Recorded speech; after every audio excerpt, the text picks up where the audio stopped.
Bharat ki oina Manipur bo sports ki powerhouse ni hainaribani. Tongan ba masana kaya da Manipur gi sanaroi kaya na malem gi thakta saruk yaduna Manipur gi mingchat puraktuna lagli. Among hena nungairibadi chahi asigi August ki tang 15 dagi Tajikistan da pangthokadoriba CAFA Nations Cup 2025 ta ahan boina India gi team so Khalid Jamil na coach oiduna saruk yarugadori. Bharat ki oina Indian squad footballer kunhumdoi khanbada Manipur dagi sanaroi tare jawrakle. Sanaroi sing adudi Jinglen Sana Singh, Suresh Singh Wangjam, Roshan Singh, Udanta Singh, Boris Singh, Jackson Singh amasung Mahesh Singh ni.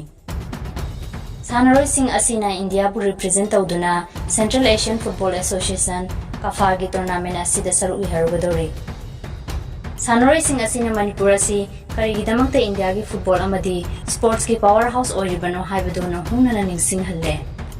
Panbayai lagliba August ki tang 15 da India ga Tajikistan ga ahanba match sanagadori loinana September 1 da Iran ga amasung September 4 da Afghanistan ga sanagadori.